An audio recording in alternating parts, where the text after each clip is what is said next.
So Marc Maron sat down with the Trash Tuesday podcast to continue his attack on bad men in comedy, and of course, I'm all for it. If you don't know, Trash Tuesday is a comedy podcast hosted by Bobby Lee's ex Kalila and her comedian friend Esther, where they talk all things life and pop culture. Over the past several years, Marc Maron has not held his tongue when it comes to the differences between the right and the left, and has had no problem calling out Joe Rogan and Rogansphere comedians for being bigoted racist hacks. And it was nice to see him talk about it with female comedians so we could get their perspective on it as well. The conversation was mostly about how a lot of these comedians seem to lack any awareness or worldview. Take a look. Sometime last year, you had like a big run on all the, like you were on a big press tour. Oh yeah. And you were going off on all the. Oh the guys. Yeah. Where are you at now with that? Like, do you feel? It seems like some of them have sort of rethunk it a bit, but like I don't know that I can really. Mostly Tim, and I feel like Andrew has kind of rethunk it.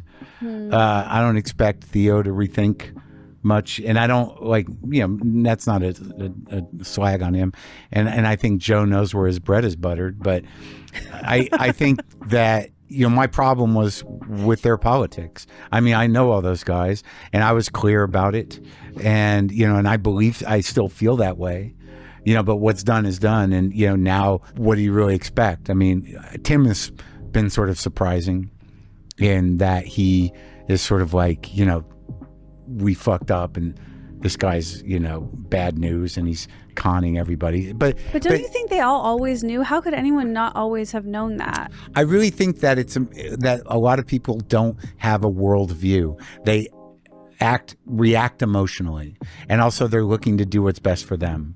But I really don't think, in order to really get from, I want to say trans, I want to say and that's what I'm going to vote for. I'm going to vote for anti-wokeness so I can have the freedom to do that and to get from there to realize they're going to use that as an umbrella for all the policy necessary to dismantle liberal democracy on all levels under that anti-woke umbrella. For them to know that was going to happen would take a worldview, and it would take an engagement with what these guys wanted to do politically in the big picture. And I don't know that they did that. Yeah, they cherry picked what was convenient for their own personal They're fundamentally gain. Not political people. Yeah. Right. They're not following the narrative, and they're not necessarily, they'll react to stuff. But I mean, there is something that's been going on for decades, between the right and the left, or the right. There's a lot of things that I had to get hip to, like when I was at Air America, to sort of follow the narrative. And then once you get conspiracies and alternative sources of things where everything becomes dubious to you, well, that's not true. Where'd you get your information? Like, if you can say that to anything and there's no barometer for what truth is or what it isn't, and then you're in some other fucking you're in you're living in a conspiracy theory. Do our comedy peers actually want us to not have infrastructure, not have hygiene, regulation, and medicine? Good question. But to your point, if you don't have a worldview, you're not thinking that far ahead, and also you're not buying shit at places where you're going to get sick, and also you don't have to worry about seeing a doctor, and also you don't have to worry about being infected by things that you're going to get from Taco Bell unless. That's so true. It's like your worries are different, man. Concierge doctor for all of They don't them. even have to fucking worry about getting sick on a commercial airline. I can't wrap my head around it, I guess. What? Having that much money and being that excited to be that fucking rich? Well, just to care that little about I want to know how you would act as a 1%er. Well, the 1%'s pretty big, but are you talking like Kevin Hart 1%? I want to see Rogan Esther 1%? as a private, no commercial airline. Yeah. I would still though want I would totally, you're right, keep to myself, shut the world out. I'm supportive of that, but I would still care. You'd have a nice pool. Yeah, I would, but I would care about others still. You think so? First off, I want to say it's great to hear both women and men's perspective on social issues in comedy, because I love Esther with her immediate straight up no to the bullshit excuse that all these comedians just didn't know.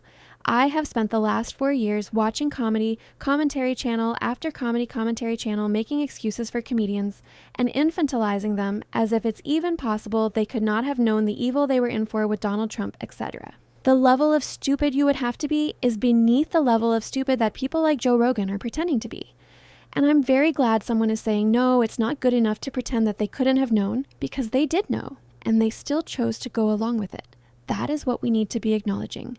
That all these comedians knew, but did it anyways, because they only cared about themselves and status and attention. All that being said, I agree with what Marc says here, although I will point out that the best way to start an argument telling people not to use certain words is to not use those words. So I don't know how effectively Marc can argue against language he himself is still saying out loud with the T word and R word. But in any case, I get the sentiment he's trying to make here. Trump weaponized dumb conservatives' fears against them, like their fear of losing free speech and their fear of trans people, and then managed to utilize those fears to create an entire movement of hate and bigotry that the masses went along with. The anti-woke movement. And under this anti-woke umbrella, Trump was able to enact hundreds of vile policies that literally go against humanity. And CTE-brained idiots like Joe Rogan fell for all of it and promoted Trump's evil ideologies to their vast audiences. And whether Joe's initial intentions were malicious or not, the harm he has now caused is real either way. There is an argument that Joe Rogan and the Austin comedy bubble were so out of touch from the real world that they just couldn't possibly have understood or grasped the magnitude of the harm they were going to do by platforming monsters. But not anymore. The current policies of the Conservative Party are evil, and there's no other word for it. Trump's party is single-handedly destroying the world, and it's unacceptable for comedians to act blind to it anymore. His policies have led the food supply to be poisoned, regulations to protect people removed, social services have been gutted, and they're actively lobbying against bills that would provide free healthcare, free childcare, and free lunches for children throughout the United States. We all joke about it, but realistically, the entire Republican Party in the U.S. needs to go. Thomas Massie was the last one with any human soul, it seems. And I'm convinced that the only reason they're still even able to be in power is because of people like Joe Rogan downplaying, minimizing, and humanizing the vile behavior they commit. And he does this because he spent time with them and sees them as friends now as a result. And he even admits as much. Rogan. As much as people hate Trump and hate his decisions and hate what he's doing and hate how he talks, and my experiences with him personally have always been fun, unfortunately. Mm-hmm. Yeah. Unfortunately for everybody else. Like, if he likes you and you're on his good side, he's a fun guy to be around. Yeah. But that's exactly why it's a problem for someone who has no real sense and no awareness to be interacting with people whose sole purpose is to manipulate them. It's a principle in psychology that simply being around someone or seeing them more than once can increase your positive perception of them. It's called the mere exposure theory. So the more Joe Rogan platforms these people, the more he mistakenly likes them and can then ignore all of their evil traits. Not only that, but then people like Joe allowed their monumental egos to get in the way of their ever doing their homework, researching the facts, and knowing about the world around them either. And there's something to be said about wanting to make that much money, like the $250 million deal with Spotify that Joe Rogan signed. How can you possibly act like you understand anyone normal when you're banking that kind of money? And I think other comedians are acknowledging this too, because you cannot possibly relate to the everyman when you're living so differently to them. Take a look. These folks that just act blasé about neighborhoods and crime and stuff, but then they always have a fucking gun on them. Oh, interesting. It's the Rogan effect.